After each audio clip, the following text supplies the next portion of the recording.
Vou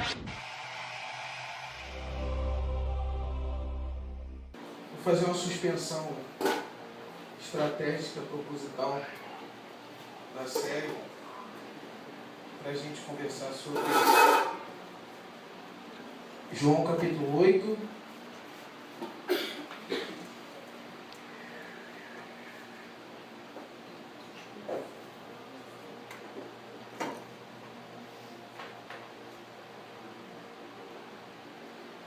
Jesus, porém, foi para o Monte das Oliveiras.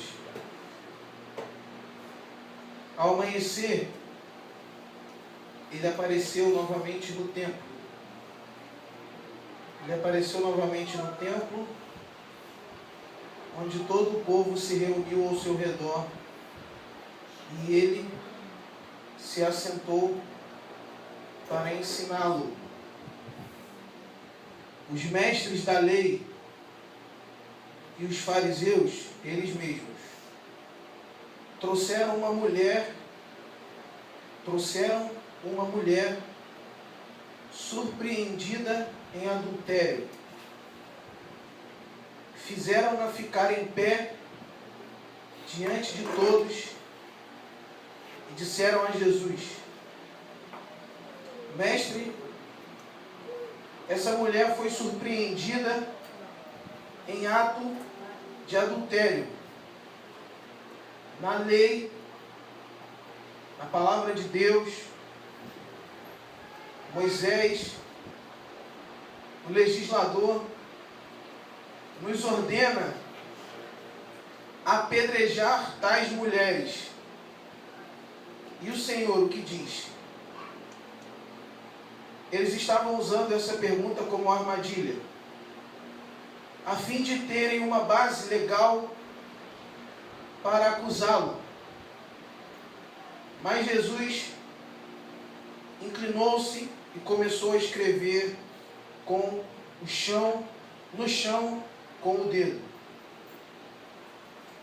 Visto que continuavam a interrogá-lo, ele se levantou e disse: Se algum de vocês estiver sem pecado, seja o primeiro a atirar a pedra nela.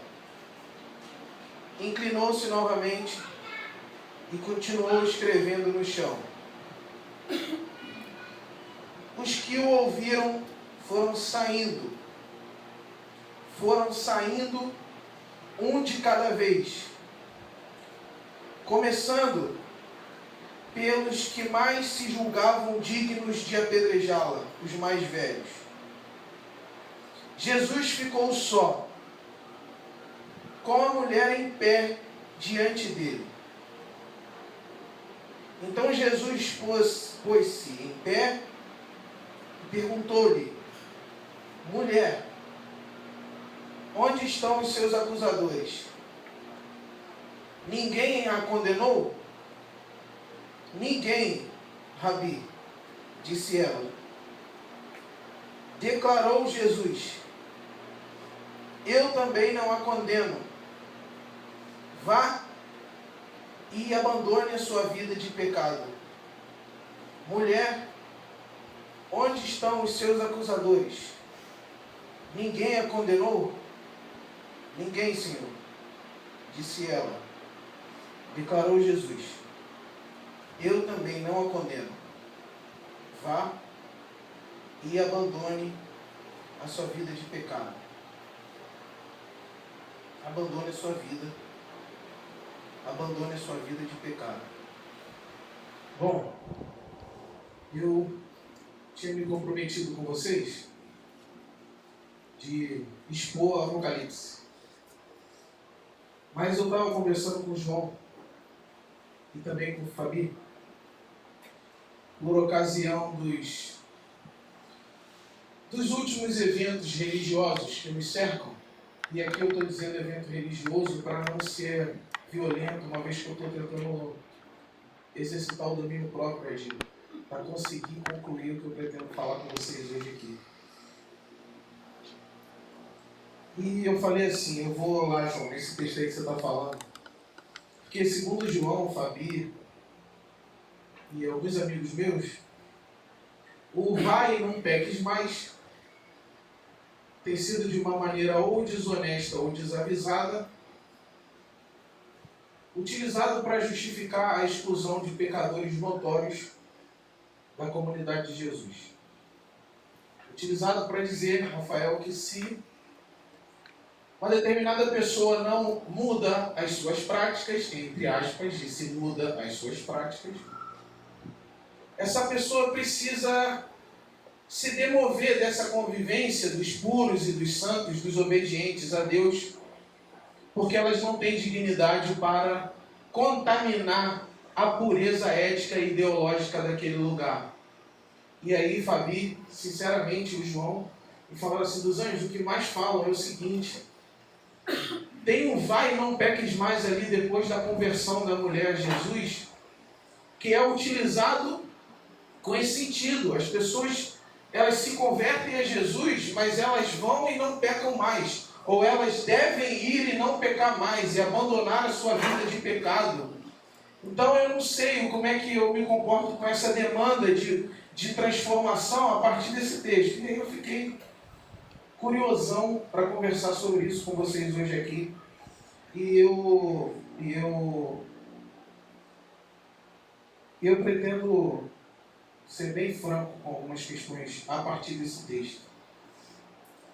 A primeira coisa que eu gostaria que vocês considerassem é que a gente tem um problema assim, sério, para não dizer assim uma perversão de propósito séria, quando o assunto é instrumentalizar a Bíblia para de uma maneira muito bruta, muito fria, legitimar as nossas maldades e as nossas perversões e as nossas depressões de caráter. A gente tem parece que a gente tem isso no nosso córtex religioso, essa capacidade no nosso DNA religioso, que é de se apropriar do texto bíblico para fundamentar ou para dar legitimidade, da coerência às nossas violências mais profundas. E o que eu penso com o que fizeram desse vai e não peques mais é exatamente isso. A gente arrancou o vai e não peques mais de um mundo onde o vai e não peques mais não poderia ser uma doutrina, não poderia ser uma regra, não poderia ser um condicionante penal na boca de Jesus de Nazaré, e transformamos essa afirmação que depois eu vou falar mais sobre isso, mas a gente transformou essa afirmação numa doutrina. E é como se nós estivéssemos assistindo uma mulher se convertendo numa igreja batista. E aí ela se converteu numa igreja batista, esteve diante de Jesus, aí Jesus disse assim para ela: olha mulher, eu te perdoei hoje. Você foi trazida aqui envergonhada. A intenção desses religiosos era que você saísse daqui morta, carregada por alguém, corpo ensanguentado no chão. Essa era a intenção real dos religiosos que te trouxeram até aqui. Mas eu te perdoei. Mas eu queria dizer para você não sair daqui se achando a perdoada.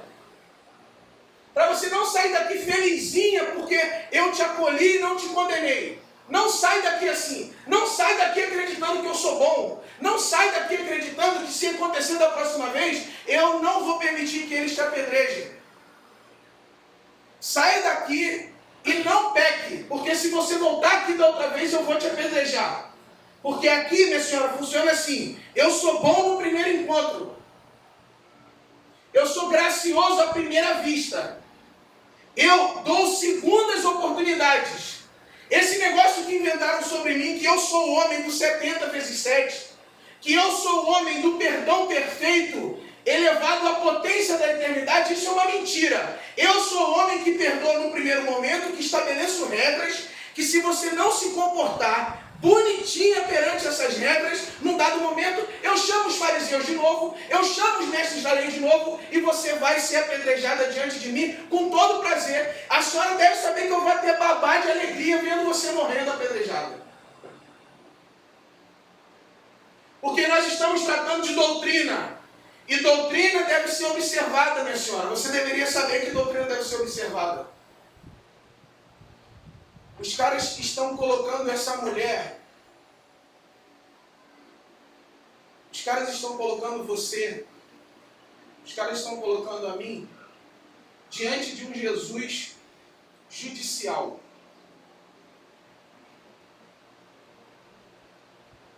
Diante de um Jesus que é perito em estabelecer condicionamentos morais e penais para o comportamento de terceiros. Os caras pegaram uma palavra testemunhada pelo evangelista João, próximo de 90, depois de Jesus, e querem dar a entender para a gente que trata-se de uma doutrina acerca da obediência a Deus. Como se o que estivesse acontecendo aqui fosse uma sistemática de conversão muito parecida com as nossas. Então, nós estamos querendo dizer que essa mulher em Jerusalém do primeiro século, ela está se convertendo ao pastor batista Jesus de Nazaré, ela está levantando a mão, ela está indo à frente. O diácono Edson da Trindade está anotando o nome dela. E ela, com isso, está se comprometendo a entrar na escola bíblica dominical, curso de iniciantes na fé, para futuramente se batizar. E aí, a partir do momento que ela entrou nessa ritualística da igreja, a partir do momento que ela inscreveu o nome dela nessa instituição chamada Jesus de Nazaré, ela não pode pecar mais. Existem algumas maldades debaixo dessa ideia. A primeira é que rola uma apropriação da Bíblia para justificar maldades religiosas. Ainda que negue todos os pastores que vocês conhecem, incontáveis atrocidades contra a vida humana, incontáveis movimentos de perseguição e de preconceito contra a vida humana, encontraram base bíblica. A Ku Klux Klan, Everton, tinha base bíblica. A ditadura militar tinha base bíblica. A morte de mulheres bruxas na Idade Média tinha base bíblica. O torturamento de cristãos na Argentina durante a ditadura militar tinha base bíblica. Como o Danilo está cansado de saber, as nossas linguagens religiosas sustentam as mais absurdas perversões. E em nome de um Deus judicial, em nome de uma entidade penalizante da sua miséria, a humanidade religiosa foi capaz de promover as barbáries mais sofisticadas. Não deixa de ser barbárie, mas é sofisticada porque é uma barbárie cometida em nome da verdade. É uma barbárie cometida em nome da palavra de Deus. Ainda que a seletividade esteja escancarada, porque está escancarada aqui, ainda que seja óbvio que um judeu do primeiro século não está fazendo doutrina ao aconselhar uma mulher que vai e abandone a sua vida de pecado, ainda que seja óbvio que esse senhor de Nazaré aqui, esse jovem senhor de 33 anos de Nazaré aqui, ele não se parece em nada com os pastores e com os religiosos que nós conhecemos, ainda que ele não pareça com nenhum homem vestido de terno e gravata, evocando a santidade de suas doutrinas, nós queremos fazer com que Jesus se pareça com o fariseu. Nós queremos fazer que Jesus se pareça com o mestre da lei. Então é o seguinte: mulher, eu sou misericordioso hoje. Se você voltar, eu vou passar a faca no seu pescoço. Se você voltar, fala no orgulho. Você vai morrer. Eu quero que vocês façam um exercício de espiritualidade fundamental. É possível, minimamente possível, Edinho, que Jesus se vista e se revista desse arquétipo inquisidor aqui. Eu não estou sugerindo que vocês conheçam teologia, não estou sugerindo que vocês conheçam a história da igreja. Eu estou sugerindo que vocês olhem para dentro, que vocês olhem em volta e reconheçam quem nos amou. E pergunte, olhando nos olhos dele, se é possível que o homem de Nazaré, feito maldito no lugar dos malditos, feito oferta no lugar dos assassinos, se é possível que Jesus de Nazaré vista a toga religiosa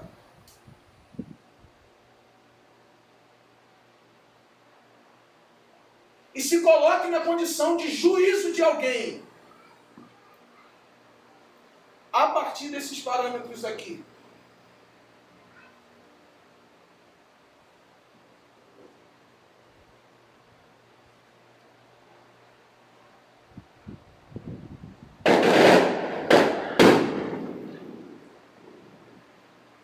Você e eu estamos querendo que Jesus seja Jesus no primeiro encontro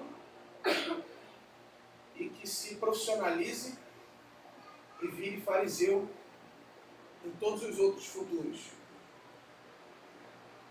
Everton, incomoda a igreja.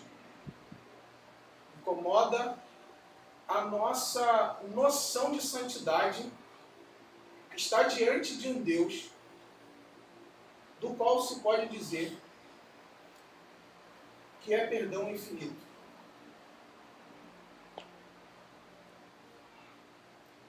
Porque a gente não tolera que Deus ame o tipo de gente que não se comporta religiosamente como nós nos comportamos. Ou supostamente nos comportamos. A segunda ideia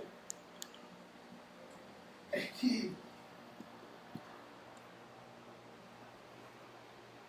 ser econômico aqui. A segunda ideia é que a gente quer fazer parecer, Edson, que Jesus acredita, Lohana, que é possível.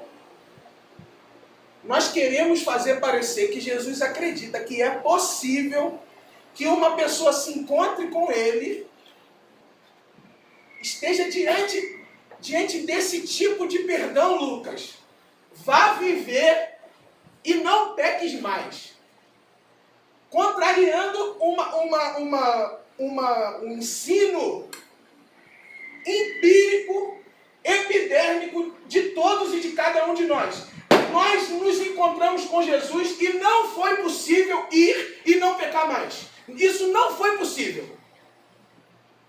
Isso não foi possível, inclusive porque a própria revelação de onde cremos que Jesus emerge, disse pra gente que se nós ousarmos dizer que não temos pecado, fazemos de Deus uma pessoa elevadamente mentirosa, superiormente mentirosa, o maior mentiroso das escalas de mentirosos.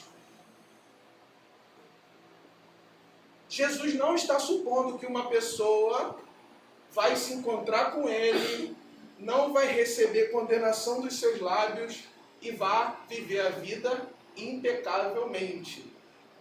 Isso é uma ilusão pietista, isso é uma ilusão gospel, isso é uma ilusão hipócrito-neopentecostal, mas isso não é uma possibilidade bíblica, porque não é uma possibilidade bíblica que o ser humano que esteve diante da bondade de Deus vai viver a sua vida independente dele. Vai viver a sua vida confiando na força moral dos seus braços. Vai viver a sua vida confiando na perfeição dos seus caminhos.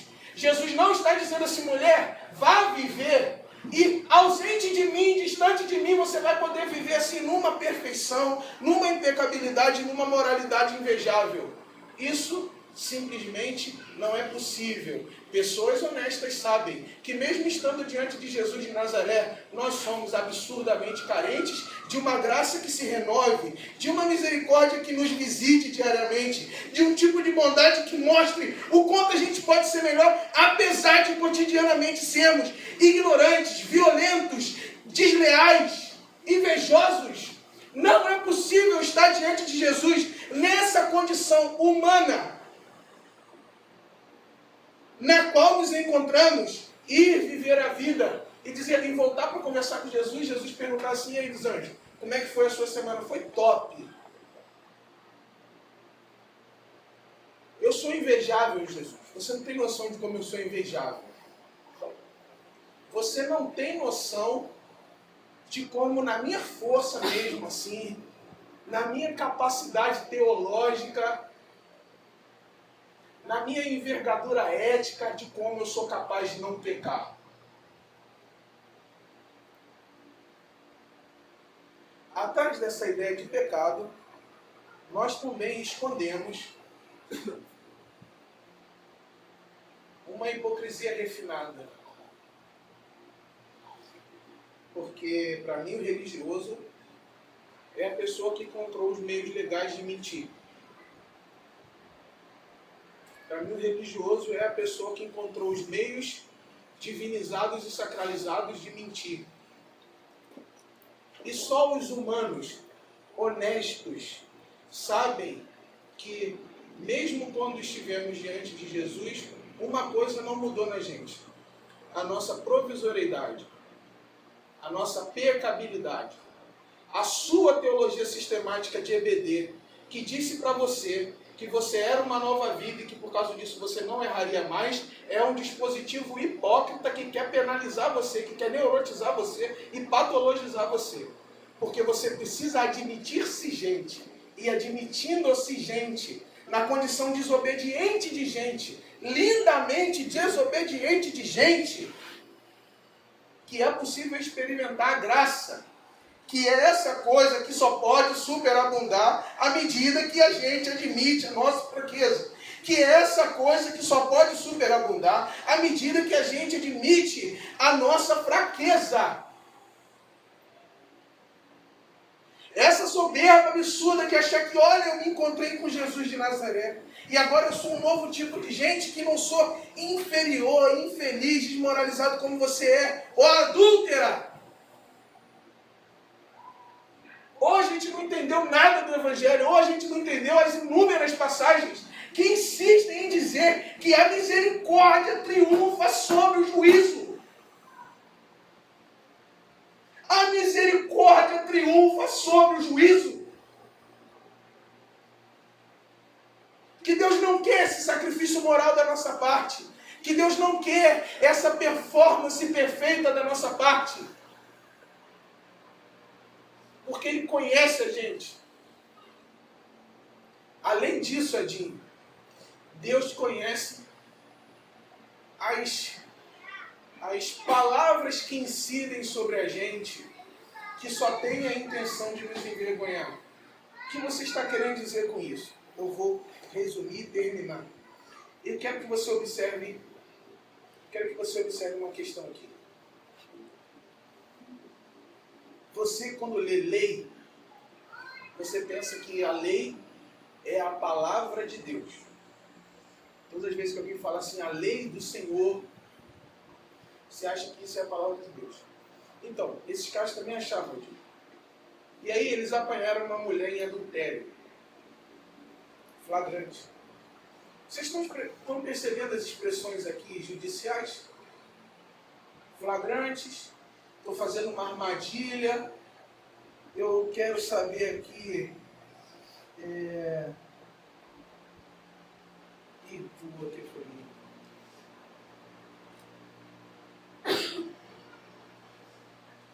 Eles estavam usando essa pergunta como uma armadilha a fim de ter uma base para acusá-lo. Essa expressão aqui, base para acusá-lo, é a mesma expressão que Pilatos perguntou antes de crucificar Jesus. Ele perguntou assim, qual é a categoria? Qual crime esse senhor aqui cometeu para que a gente o exponha à vergonha da cruz? Qual é a categoria? Qual é o pecado? Então, o que esses caras estão fazendo aqui é que eles estão juntando duas palavras de Deus. Eles estão juntando Levítico, capítulo 20, versículo 10, que diz, a partir da figura do homem, isso é muito interessante. A partir partir da figura do homem, porque a mulher é uma coisa. A mulher é uma coisa que tem que morrer assim, publicamente, para que a gente saiba que coisas que interrompem a ordem higiênica da nossa religião precisam morrer. Diante da nossa face cínica, diante da nossa face hipócrita, diante das nossas máscaras, coisas que andam e falam e transam precisam morrer. Coisas que transam e que envergonham a moral religiosa do nosso corpo. Coisas que transam e que envergonham a moral religiosa da sexualidade precisam morrer. Então eles pegam um versículo que a partir do homem fala que o adúltero precisa ser executado. O celular está correndo ali com a família. Levítico capítulo 20, versículo 10. E ele junto com Deuteronômio capítulo 17, que é um texto assim, Giovana, muito interessante do ponto de vista legal. Legal que eu digo penal. É assim, Edinho, olha, quando vocês estiverem nos conflitos meio assim insolúveis em termos de lei, de religião e de convivência, quando a espécie do crime, ou quando o tipo do crime, melhor dizendo, não encontrar assim punições explícitas, façam o seguinte: peguem essa pessoa, levem para um lugar assim de alta visibilidade e matem.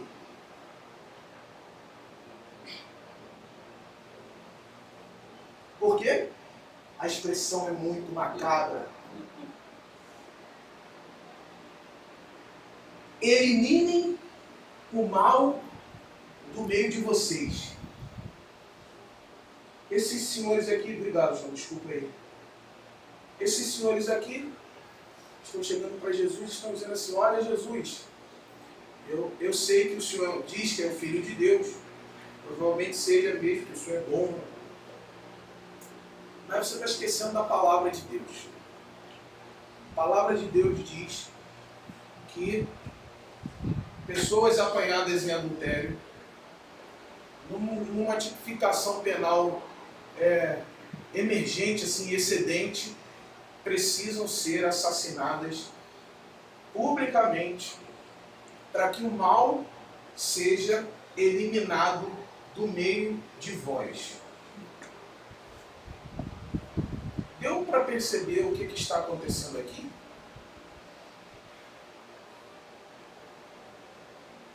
Mas é o homem e a mulher que adulteram. O texto não está falando que a mulher foi apanhada em masturbação.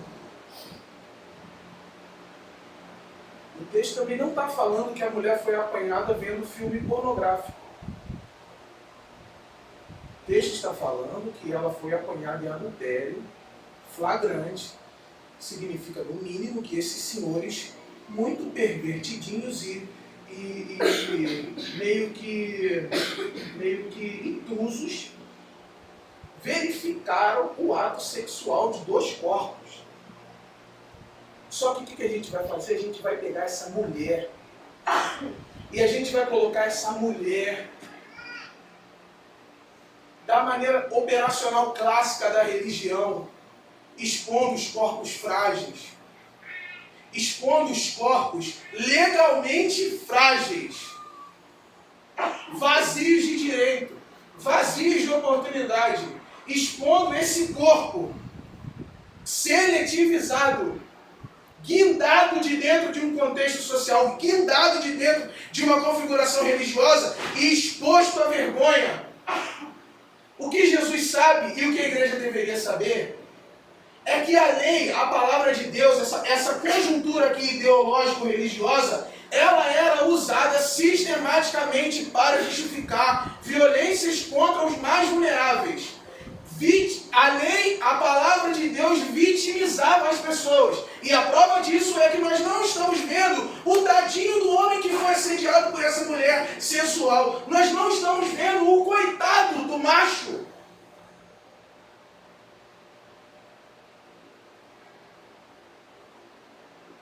Que adulterou com essa mulher, porque é a mulher que tem que morrer. Porque Jesus sabe que a lei, Tiago, tem potencial de promover essas maldades? E porque ele sabe que ele estava diante de uma armadilha que mais tarde mataria ele expõe os fariseus à vergonha.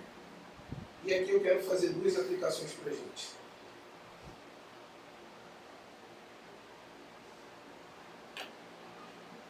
Parece que a gente acolheu com mais generosidade o discurso da obediência ao invés da ética do amor. Parece que a nossa igreja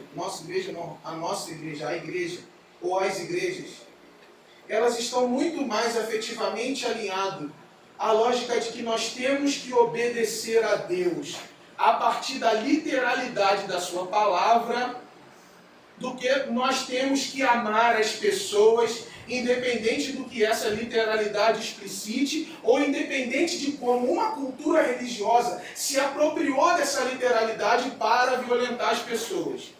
Nós nos encantamos com o discurso da obediência. Quando alguém diz pra gente que a gente é uma pessoa obediente a Deus, que a gente é alguém submisso a Deus, a gente ama essa ideia de sermos obedientes à palavra de Deus. Pois bem, em obediência à palavra de Deus, mas é óbvio que em obediência seletiva, porque toda obediência que pretende se comportar diante de um texto impossível como esse do Antigo Testamento, vai virar seletivo. Em nome dessa obediência, esses homens religiosos estão expondo essa mulher à morte.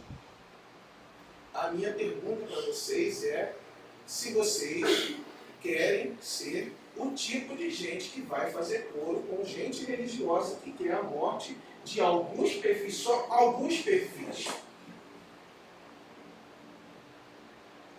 Porque assim, hoje, a gente vai enfogueirar o gay. A mulher da vez, apanhada em uso, olha isso, hein, Giovana, uso inapropriado do corpo, que a gente vai colocar no centro da nossa discussão e também nos centros das nossas fogueiras ideológicas, é homossexual.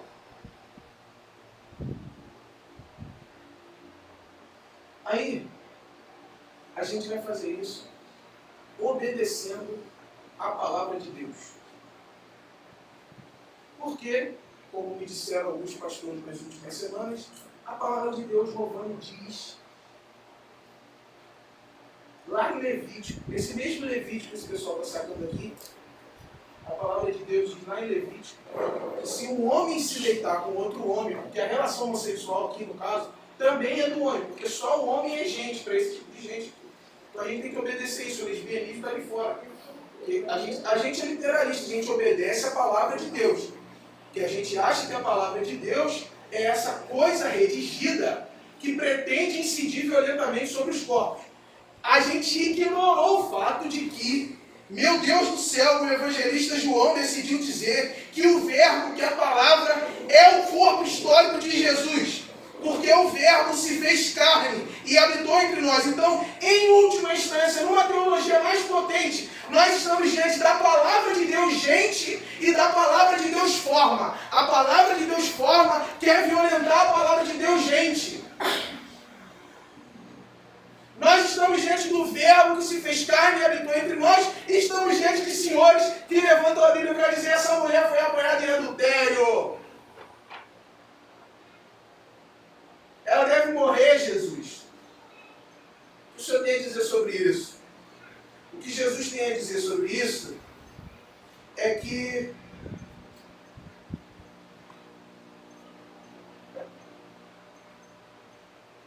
nenhuma obediência que não produza vida e mais vida é necessária para quem segue a Jesus de Nazaré. Eu também queria que você lembrasse que se Jesus fosse um advogado da obediência a Deus, não teria morrido do modo como morreu, ou do modo como foi morto. Porque você deve lembrar que, segundo os que se diziam defensores da palavra de Deus, Jesus também era um desobediente.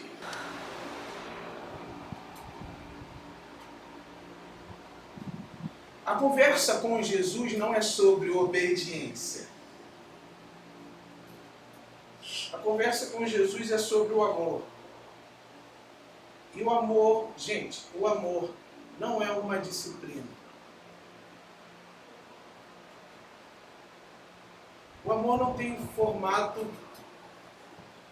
o amor não tem penas, o amor não tem juízos.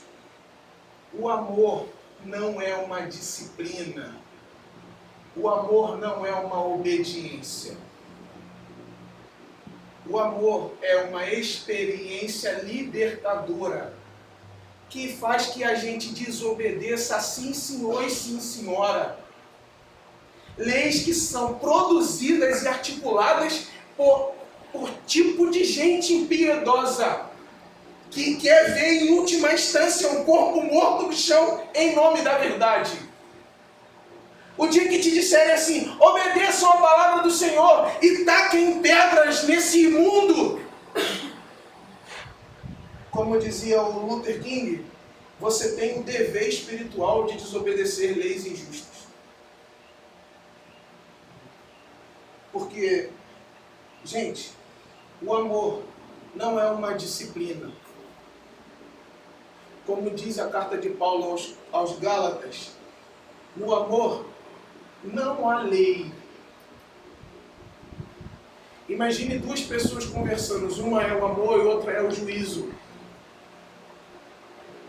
E o amor o tempo inteiro olhando para o juízo e vendo a sua capacidade produtiva de colocar a igreja ao seu trabalho. Imagine o amor e o juízo nos observando agora, nesse exato momento.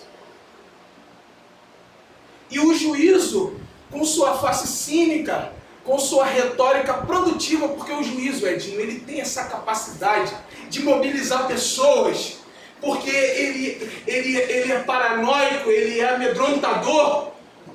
Então o juízo olhando na cara do amor e dizendo, tá vendo como é que eu consigo mobilizar uma igreja para expor pessoas como aquela mulher do Evangelho de João, a vergonha e quiçá a morte. O amor não é uma disciplina.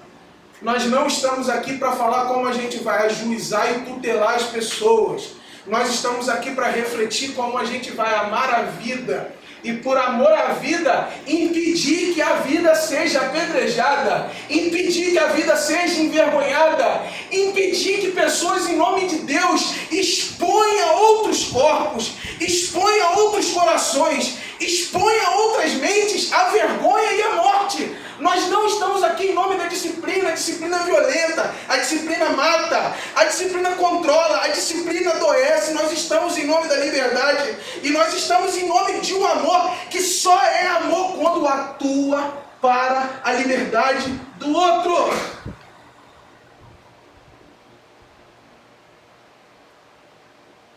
Nós atuamos, Elaine, olha, o amor é essa coisa assim, essa experiência que põe a gente em movimento e cria o que na minha cabeça, Giovana, eu estou tentando encontrar maneira de explicar isso, cria um espaço para as pessoas existirem. Gente, esses caras aqui, em nome desse negócio da palavra de Deus, que palavra de Deus, cara? Vocês sabem que a palavra de Deus é Jesus de Nazaré. Vocês sabem que o rosto perfeito de quem é Deus é Jesus de Nazaré. E vocês sabem que em nome desse discurso de palavra de Deus, Jesus foi posto no madeiro. Vocês sabem que em nome dessa ideia de palavra de Deus, Jesus morreu como desobediente. Eu não estou mensurando a minha vida a partir da desobediência. Eu estou mensurando a minha vida a partir do amor. E o amor é essa coisa, Giovana, que faz dor no peito, assim, é uma coisa que quer explodir dentro da gente, pedindo compaixão e criatividade suficientes para que a gente crie um lugar onde as pessoas não são expostas à vergonha e onde as pessoas não são expostas à morte,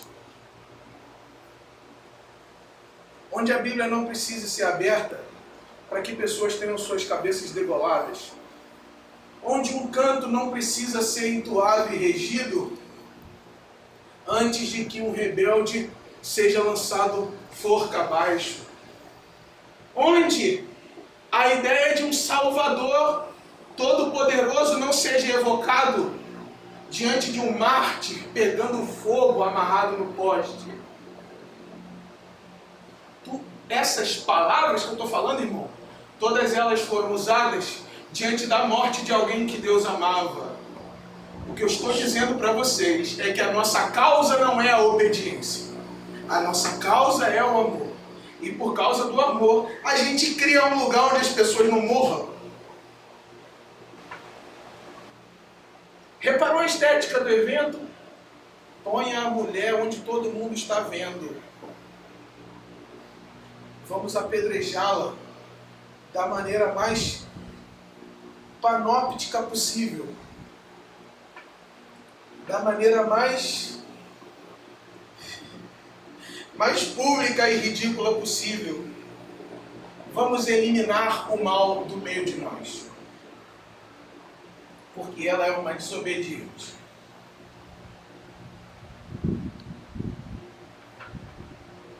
O que Jesus faz? Jesus sugere que quem não tem pecado, Jesus sugere que quem seja diferente daquela mulher, eu queria problematizar essa ideia de pecado, mas vou acabar aqui.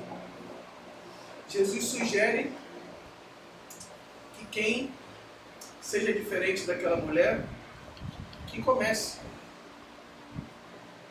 Ele abaixa, ele começa a escrever no chão, ele sugere, aí, se algum de vocês é diferente dessa mulher aí,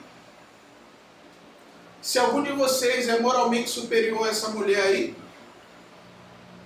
se algum de vocês se considera mais santo, mais especialista, mais sagrado, mais puro, mais performático do que essa mulher aí, se vocês não têm pecado, pode tirar a primeira pedra. Eu fico imaginando, Rovão, um evangélico no meio dessa galera aí. Aí, João, Jesus falava assim, se entre vocês aí alguém não tem pecado, pode atirar a primeira pedra. Malafaia ia atacar.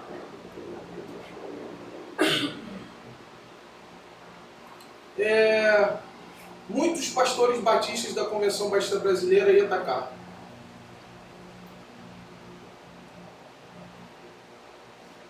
Muitos imperadores romanos com políticas de morte legitimada pelo cristianismo imperial iam atacar. Porque nós ainda não entendemos que seguir a Jesus não é obedecer a um conjunto de regras, mas é lançar as suas pedras ao chão e correr no acolhimento e no abraço ao outro. Para concluir, não cheguei no vai, não peques mais, né? Mas para concluir, eu queria dizer para vocês que se você está estocando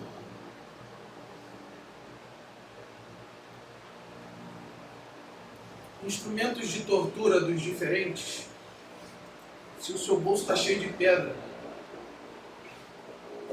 se o seu coração está armado, aparelhado, equipado, encontrando maneiras de torturar os diferentes, encontrando maneira de torturar os que aos seus olhos e de acordo com a sua interpretação literalista do texto bíblico, são pecadores matáveis,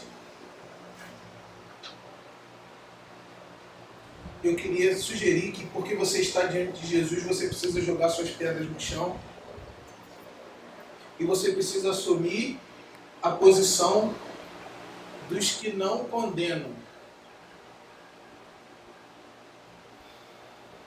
Minha querida, eu não te condeno, eu te perdoo.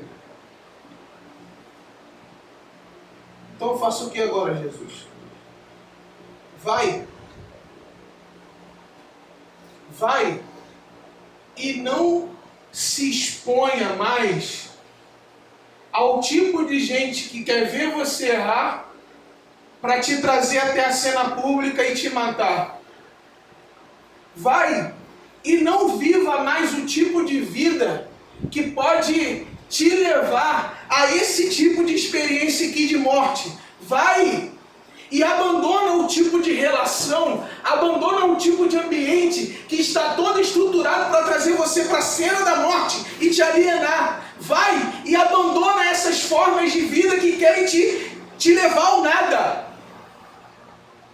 Vai e abandone, minha filha, esse modo de vida aí seu. Esse modo de vida que te mata, esse modo de vida que te corrói, esse modo de vida que te destrói. O que esse modo de vida que nós vivemos e que muitos dos nossos vivem produz de morte? Mulher, a vida que te trouxe até aqui não merece ser vivida.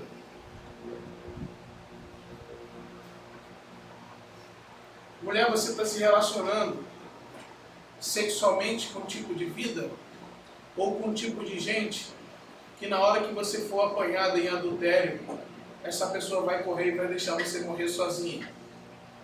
Não faz isso não. Ame outra pessoa. Mulher, você está se relacionando com um tipo de gente que quando a vida quiser te apedrejar, vai estar em algum lugar desconhecido fazendo Deus sabe lá o quê?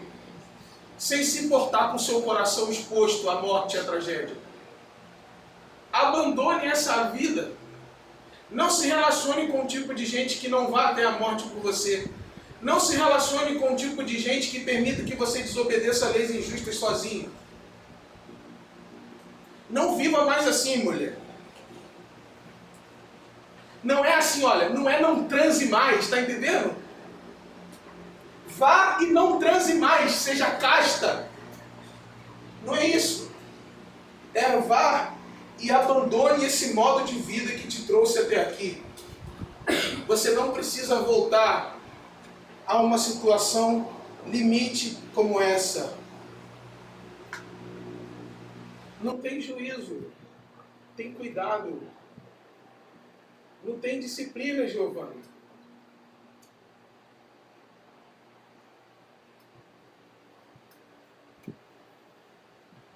Tem preocupação. Tem solidariedade. Tem aquela consciência, Edson, aquela visão assim privilegiada de futuro que diz pra gente assim, não assume isso não, cara. Não assume esse modo de vida não, porque esse modo de vida tem consequências perniciosas. Sai desse mundo, sai dessa vida, sai desse lugar, porque você não merece ser exposta à vergonha como você está aqui agora. Vai e mude de vida. Existe tanta coisa em torno desse mude de vida. Mas uma coisa eu sei que não existe. O condicionamento do amor. Porque vocês sabem que só quem ama tem a coragem de dizer para que o outro abandone os modos de vida que estão lhe violentando. Eu diria para um gay, diria para um hétero, diria para qualquer tipo de gente que não se relacionasse com o outro que lhe pudesse violentar. Não por causa da sua opção sexual e não por causa do modo de relação que lhe confere prazer ou não, mas pela configuração relacional que pode lhe expor à violência, que pode lhe expor ao abandono. E não tem nenhum gay sendo trazido ao apedrejamento aqui não, tem uma mulher.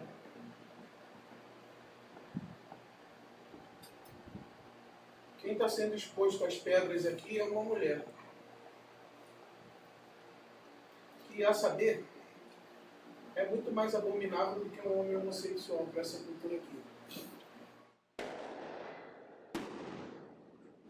É pior ser mulher adúltera do que ser gay para a cultura do mundo de Jesus. Até porque você não vai falar isso, vai falar que eu falei isso.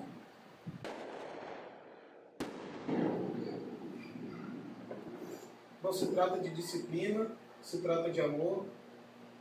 Não se trata de condicionar o amor, se trata de cuidar do outro. Se trata de dizer para as pessoas que abandone qualquer modelo de vida que possa lhe expor amor. Eu espero que a gente encarne esse tipo de fé. Não um tipo de fé judicial. Não um tipo de fé que investiga e patrulha a vida do outro. Mas o tipo de fé que se compromete com o amor às últimas consequências, nem que isso signifique ser considerado desobediente diante daqueles que supostamente controlam a palavra de Deus. Que Deus abençoe a gente para isso. Amém. Deus querido, em nome de Jesus, a gente queria te pedir que o Senhor tirasse a gente desse lugar de acusador. E que o Senhor constrangesse a gente